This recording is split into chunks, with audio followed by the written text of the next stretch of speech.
ಜೀನಾಗೆ ಸಂಪಾದಕತ್ವದಲ್ಲಿ ಜಿಎನ್ಎಸ್ news ಸಾಗರಿಸುತ್ತದೆ ಆಚೆ ಈಚೆ. ಗುರುವಾರದ news ಅಪ್ಡೇಟ್ಗೆ ತಮಗೆ ಸ್ವಾಗತ. ಮುಖ್ಯಾಂಶಗಳು: ಮಾಲ್ವೆ ಸರ್ಕಾರಿ ಶಾಲೆಯಲ್ಲಿ ಆಂಗ್ಲ ಮಾಧ್ಯಮ ಶಿಕ್ಷಣಕ್ಕೆ ಚಾಲನೆ.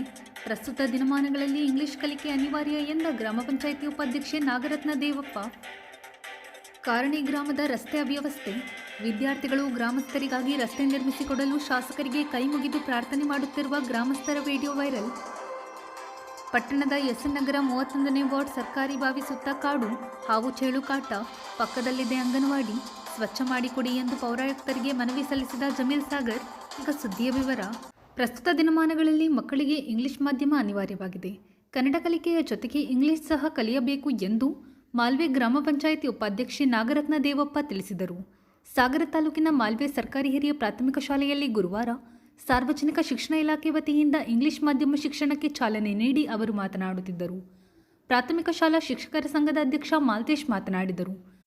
ಶಾಲಾಭಿವೃದ್ಧಿ ಸಮಿತಿ ಅಧ್ಯಕ್ಷ ದೇವರಾಜ್ ಕಾರ್ಯಕ್ರಮದ ಅಧ್ಯಕ್ಷತೆ ವಹಿಸಿದ್ದರು. ಕ್ಷೇತ್ರ ಸಮನ್ವಯಾಧಿಕಾರಿ ಡಾಕ್ಟರ್ ಅನ್ನಪೂರ್ಣ, ಅಕ್ಷರ ದಾಸೋಹ ಸಹಾಯಕ ನಿರ್ದೇಶಕ ಭೂಮೇಶ್, ಪ್ರಮುಖರಾದ ಶೋಭಾ ರಾಮಕೃಷ್ಣ, ಪ್ರಕಾಶ್, ಮಹಾಬಲೇಶ್ವರ್, ವಿದ್ಯಾವತಿ, ಶಿಕ್ಷಣ ಸಂಯೋಜಕರಾದ ಪಾಲಾಕ್ಷಪ್ಪ, ದಿನೇಶ್, ಧನಲಕ್ಷ್ಮಿ, ಅನಿತಾ ಇನ್ನಿತರರು ಹಾಜರಿದ್ದರು. ಯಶಸ್ವಿನಿ ಮತ್ತು ಸಂಗಡಿಗರು ಪ್ರಾರ್ಥಿಸಿದರು. ರಕ್ಷಾ ಸ್ವಾಗತಿಸಿದರು. ಅಮೃತ ವಂದಿಸಿದರು. ಪೃಥ್ವಿ ಮತ್ತು ಸೌಜನ್ಯ ಕಾರ್ಯಕ್ರಮ ನಿರೂಪಿಸಿದರು.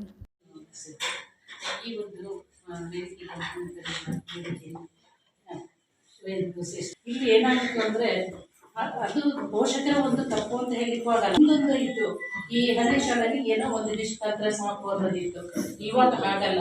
ನಮ್ಮ ಮಕ್ಕಳು ಈಗ ಪ್ರೈವೇಟ್ ಶಾಲೆಗೆ ಏನು ಕಲಿತಾರೋ ಹಾಗೆ ನಮ್ಮ ಮಕ್ಕಳು ಒಂದು ಈ ರೀತಿ ಕಲಿಬೇಕು ಅನ್ನೋ ಒಂದು ಆಸಕ್ತಿ ಪೋಷಕರಿಗೆ ಇರುತ್ತೆ. ಹಾಗಾಗಿ ನಮ್ಮ ಮಕ್ಕಳನ್ನ ನಾವು ಇನ್ನೂ ಚೆನ್ನಾಗಿ ಓದಿಸ್ಬೇಕು, ಅವ್ರನ್ನ ಏನೋ ಒಂದು ಮಟ್ಟದಲ್ಲಿ ಒಳ್ಳೆ ಅಧಿಕಾರಿಗಳನ್ನ ಒಳ್ಳೆಯ ಒಂದು ಅದನ್ನು ಮಾಡಬೇಕು ಅನ್ನೋ ಒಂದು ಆಸೆ ಇರುತ್ತೆ.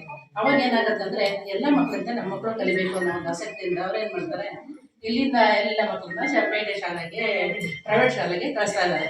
ಈಗ ನಮ್ಮ ಕಣ್ಣೆದುರಲ್ಲೇ ಆಗ್ತಾ ಇದ್ರೆ ನಾವು ಬಹಳಷ್ಟು ಈ ಶಾಲೆಗಳ ಬಗ್ಗೆ ಭಾಳ ಕೇಳಿದ್ವಿ. ಶಾಲೆ ಕೂಡ ಭೇಟಿ ಕೊಟ್ಟು ಹೇಳಿದ್ವಿ, ಇಲ್ಲ ನಮ್ಮ ಶಾಲೆಗೆ ಕಳಿಸ್ಕೊಡಿ, ಈ ಶಾಲೆಯಲ್ಲಿ ಅಂದ್ರೆ ನಮ್ಮ ಸರ್ಕಾರಿ ಶಾಲೆಗಳಿಗೆ ಸಾಕಷ್ಟು ಸೌಲಭ್ಯಗಳಿದೆ, ಇಲ್ಲಿ ಒಳ್ಳೆ ಶಿಕ್ಷಕರಿದ್ದಾರೆ. ಈ ಪ್ರೈವೇಟ್ ಶಾಲೆಯಲ್ಲಿ ಏನಾಗುತ್ತೆ ಅಂದ್ರೆ ಕೆಲವೊಂದು ಶಿಕ್ಷಕರು ಯಾವುದೇ ಟ್ರೈನಿಂಗ್ ಎಲ್ಲ ಇದೆಲ್ಲ ಒಂದು ಕ್ಲಾಸಿಗೆ ತಗೊಂಡಿರ್ತಾರೆ ಅವರು. ಆದ್ರೆ ಇಲ್ಲಿ ಹಾಗಲ್ಲ. ಎಲ್ಲ ಅವರ ಮಾಹಿತಿ ಕನ್ನಡಕ್ಕೆ ಎಲ್ಲ ಸೆಲೆಕ್ಷನ್ ಮಾಡಿರ್ತಾರೆ. ಅವರ ವಿದ್ಯಾರ್ಹತೆ ಏನಿರುತ್ತೆ ನೋಡಿ ಎಲ್ಲ ನೋಡಿ ಮಾಡಿರ್ತಾರೆ. ಆದ್ರೆ ಎಲ್ಲರೂ ಚೆನ್ನಾಗಿ ಕಲಿಸ್ತಾ ಇರ್ತಾರೆ. ಆದ್ರೆ ಮಕ್ಕಳಲ್ಲಿ ಏನಾಗುತ್ತೆ, ಇಲ್ಲಿನ ಕೆಲವೊಂದು ಬರುತ್ತೆ ಇಂಗ್ಲಿಷ್ ಇಲ್ಲ, ನಮ್ಮ ಮಕ್ಕಳಿಗೆ ಇಂಗ್ಲಿಷ್ ಬೇಕು ಅನ್ನೋದ್ರಲ್ಲಿ ಏನ್ ಮಾಡ್ತಾರೆ ಅಂದ್ರೆ ಎಲ್ಲ ಪೇಟೆ ಶಾಲೆಗೆ ಹೋಗಕ್ಕೆ ಸ್ಟಾರ್ಟ್ ಮಾಡಿರ್ತಾರೆ.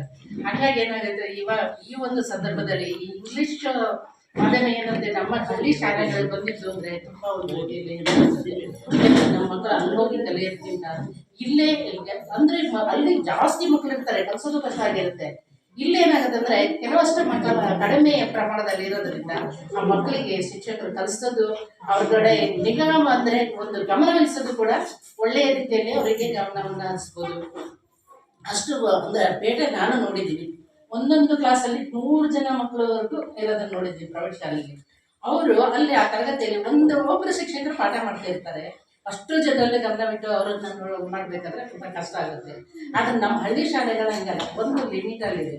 ಇಷ್ಟೆಲ್ಲ ಮಕ್ಕಳು ಒಬ್ಬೊಬ್ಬರು ಮಾಡೋರಿಲ್ಲ, ಎಷ್ಟು ಚೆನ್ನಾಗಿ ಮಾಡ್ತಾರೆ. ಅವ್ರು ಕೂತು ಅಲ್ಲಿ ಕಲಿಸುವಂತ ವ್ಯವಸ್ಥೆಗಳನ್ನ ನಾನು ಶಾಲೆಗೆ ಭೇಟಿ ಕೊಟ್ಟಾಗ ನೋಡಿದ್ದೀನಿ. ಅವ್ರಿಗೆ ಸುತ್ತ ಕೂರಿಸ್ಕೊಂಡು ಅವ್ರಿಗೆ ಹೇಳ್ಕೊಡುವಂಥ ಪದ್ಧತಿ ಇದೆಯಲ್ಲ, ಅದು ತುಂಬ ಚೆನ್ನಾಗಿರುತ್ತೆ. ಮಕ್ಕಳನ್ನ ಹತ್ರ ಇಟ್ಕೊಂಡು ಆದರೆ ಅಷ್ಟು ಜಾಸ್ತಿ ಮಕ್ಕಳಿದ್ದಾಗ ಅಷ್ಟು ಮಾಡ್ಲಿಕ್ಕೆ ಆಗಲ್ಲ. ನಾವು ಹೇಳ್ತೀವಿ ಅವ್ರು ಚೆನ್ನಾಗೇ ಮಾಡ್ತಾರೆ ಮಾಸ್ಟ್ರು, ಆದರೆ ಅವ್ರಿಗೆ ಕಷ್ಟ ಆಗುತ್ತೆ ಅದು. ಹಾಗಾಗಿ ಆ ಒಂದು ಅವಕಾಶಗಳು ಸಿಕ್ಕಾಗ ನಮ್ಮ ಹಳ್ಳಿಯಲ್ಲೇ ನಾವು ಮಕ್ಕಳನ್ನ ಕಳಿಸೋದು ತುಂಬ ಉತ್ತಮ ಅನಿಸ್ತದೆ. ನಮಗೆ ಚೆನ್ನಾಗೇ ಕಲಿಸ್ತಾರೆ. ನರ್ಸರಿಗಳು ಅಷ್ಟೇ, ಇಲ್ಲಿ ನರ್ಸರಿಗಳು ತುಂಬ ಚೆನ್ನಾಗಿ ನಡೀತವೆ. ಅದೇ ಸಿಟಿಲಾದರೂ ನೋಡ್ತೀವಿ, ಅಲ್ಲೂ ಇದೇ ಥರ, ಅಲ್ಲೂ ಜಾಸ್ತಿ ಮಕ್ಕಳು ಇರ್ತಾರೆ. ಎಲ್ಲ ಒಂದು ಮಕ್ಕಳನ್ನ ಕೆಲಸ ಮಾಡೋದು ಕಷ್ಟ ಆಗುತ್ತೆ. ಇಲ್ಲಿ ನಮ್ಮ ಹಳ್ಳಿಗಳಲ್ಲಿ ಕಡಿಮೆ ಮಕ್ಕಳು ಇರ್ತಾರೆ, ಅವ್ರನ್ನ ಟೀಚರ್ಸ್ಗಳು ತುಂಬ ಚೆನ್ನಾಗಿ ಅವರಿಗೆ ಅಕ್ಷರಾಭ್ಯಾಸಗಳನ್ನು ಚೆನ್ನಾಗಿ ಮಾಡಿಸಿರ್ತಾರೆ. ಇಲ್ಲಿ 1ನೇ ಕ್ಲಾಸಿಗೆ ಬಂದಾಗ ಆದರೆ ಇದೊಂದು ಇಂಗ್ಲೀಷ್ ಅನ್ನೋದು ಒಂದು ಕೊರತೆ ಇತ್ತು. ಈಗ ಅನಿಸ್ತಾ ಇದೆ ನಮಗೆ, ನಮ್ಮ ಶಾಲೆಗೆ ಇಂಗ್ಲೀಷ್ ಬಂದಾಗ ಇಲ್ಲಿ ನಮ್ಮ ಮಕ್ಕಳು ವಿದ್ಯಾಭ್ಯಾಸನ ಹೊರಗೋಗಿ ಕಲಿತಕ್ಕಂಥದ್ದನ್ನ ಇಲ್ಲೇ ಕಲಿಬೋದು. ಇಲ್ಲಿನ ಪೋಷಕರು ಅಷ್ಟೇ, ಮುಂದೆ ನಾವು ಅಲ್ಲಿ ಕಳಿಸಿ ಕಷ್ಟ ಮಾಡೋಕ್ಕಿಂತ ಇಲ್ಲೇ ಮಕ್ಕಳನ್ನು ಕಳಿಸೋದು ಉತ್ತಮ ಆಗುತ್ತೆ. ಒಳ್ಳೆ ಕಲಿಕೆನೂ ಸಿಗುತ್ತೆ. ಕನ್ನಡನೇನು ದೂರ ಆಗಲ್ಲ. ಕನ್ನಡ ಅನ್ನೋ ಈ ಇಂಗ್ಲೀಷ್ ಬಂತು ಅಂದ ತಕ್ಷಣ ಕನ್ನಡನೇ ಕಡೆಗಣಿಸ್ಬಿಡ್ತಾರೆ ಅಂತಲ್ಲ.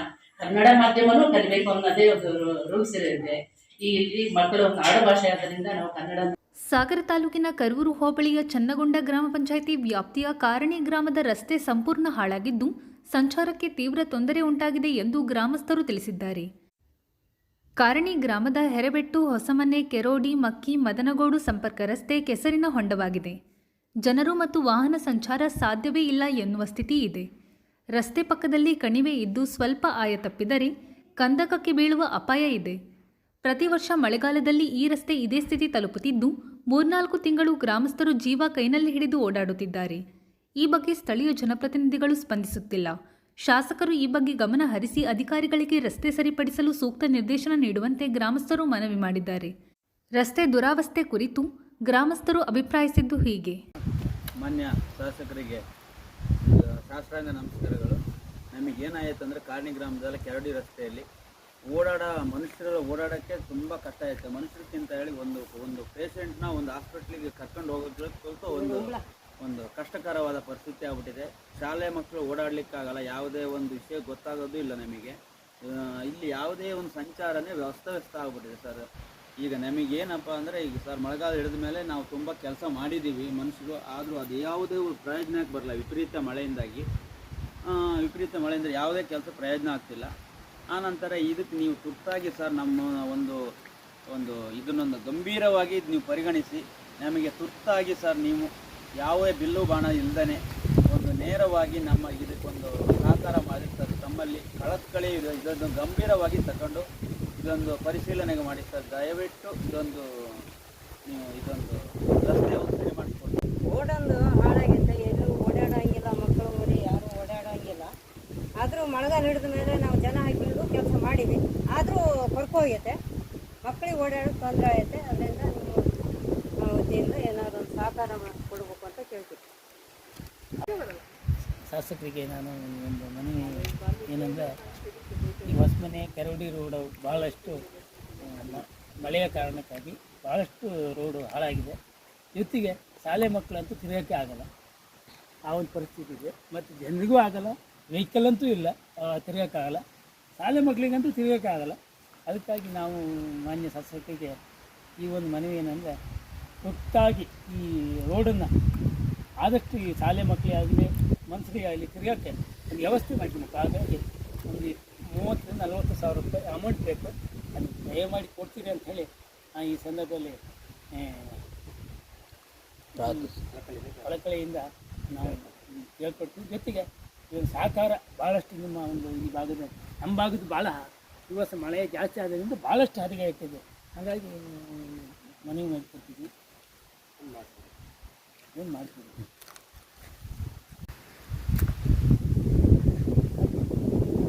ಹಲೋ, ನಮಸ್ತೆ ಸರ್.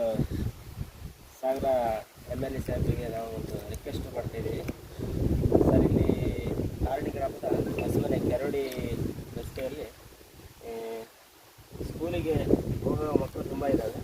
ಆದರೆ ಈ ರೋಡು ಮಕ್ಕಳಿಗೆ ಓಡಾಡೋದಕ್ಕೂ ಆಗೋದಿಲ್ಲ, ಆ ಥರ ಪರಿಸ್ಥಿತಿ ಆಗಿದೆ. ಅದಕ್ಕೆ ನಾವು ನಿಮ್ಮಲ್ಲಿ ಒಂದು ರಿಕ್ವೆಸ್ಟ್ ಏನಂದರೆ ಸರ್, ಈಗ ಸದ್ಯದ ಪರಿಸ್ಥಿತಿಗೆ ಕಳೆದ ಸರಿನೂ ರೋಡ್ ಕೆಲಸ ಮಾಡಿದ್ವಿ, ಆದರೆ ಈ ಸಲ ಮಳೆ ಜಾಸ್ತಿ ಆಗೋದ್ರಿಂದ ರೋಡ್ ನಡೆದಾಡಲಿಕ್ಕೆ ಆಗೋದಿಲ್ಲ, ಮಕ್ಕಳಿಗೆ ತಿರುಗಾಡೋದಕ್ಕೂ ಆಗೋದಿಲ್ಲ. ಅದಕ್ಕಾಗಿ ನಿಮ್ಮ ಹತ್ರ ಒಂದು ರಿಕ್ವೆಸ್ಟ್ ಅಂದರೆ, ನಮಗೀಗ ಅರ್ಜೆಂಟಾಗಿ ಒಂದು 35,000-40 ಸಾವಿರ ರೂಪಾಯಿ ಅಮೌಂಟ್ ನಮಗೀಗ ನೇರವಾಗಿ ಕೊಟ್ಟರೆ ನಾವು ಒಂದು ಸ್ವಲ್ಪ JCB ಬೇಕು, ಮತ್ತು ಮನಸ್ಸು ಮಾಡೋಕ್ಕಾಗಲ್ಲ ಸರ್, ಅದು ನಾವು ಮಾಡ್ಕೊಡ್ತೀವಿ.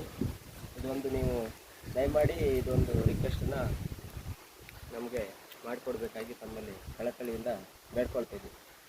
ಸಾಗರ ನಗರಸಭೆ ವ್ಯಾಪ್ತಿಯ ವಾರ್ಡ್ ನಂಬರ್ 31ರ ಅಂಗನವಾಡಿ ಪಕ್ಕದಲ್ಲಿರುವ ಸರ್ಕಾರಿ ಬಾವಿ ಗಿಡಗಂಟೆಗಳಿಂದ ಮುಚ್ಚಿ ಹೋಗಿದ್ದು ಹಾವು ಚೇಳುಗಳ ಆವಾಸ ಸ್ಥಾನವಾಗಿದೆ. ತಕ್ಷಣ ಬಾವಿ ಸುತ್ತಮುತ್ತಲಿನ ಪ್ರದೇಶವನ್ನು ಸ್ವಚ್ಛಗೊಳಿಸುವಂತೆ ಒತ್ತಾಯಿಸಿ ಸಾಮಾಜಿಕ ಕಾರ್ಯಕರ್ತ ಜಮೀಲ್ ಸಾಗರ್ ಪೌರಾಯುಕ್ತ ನಾಗಪ್ಪ ಅವರಿಗೆ ಮನವಿ ಸಲ್ಲಿಸಿದ್ದಾರೆ. ಬಾವಿ ಪಕ್ಕದಲ್ಲಿ ಅಂಗನವಾಡಿ ಇರುವುದರಿಂದ ಹಾವು ಚೇಳುಗಳು ಮಕ್ಕಳಿಗೆ ತೊಂದರೆ ಉಂಟು ಮಾಡಬಹುದು. ಬಾವಿಯ ನೀರು ಕುಡಿಯಲು ಬರುತ್ತಿಲ್ಲ, ತಕ್ಷಣ ಸ್ವಚ್ಛಗೊಳಿಸಿ, ಇಲ್ಲವಾದಲ್ಲಿ ಬಾವಿಯ ಎದುರು ಪ್ರತಿಭಟನೆ ಎಚ್ಚರಿಕೆ ನೀಡಿದ್ದಾರೆ. ಇದು ಗುರುವಾರದ ಸಮಗ್ರ ಸುದ್ದಿ. ನಿರಂತರ ಸುದ್ದಿಗಾಗಿ ನೋಡ್ತಾ ಇರಿ GNS ನ್ಯೂಸ್. ನಮಸ್ಕಾರ.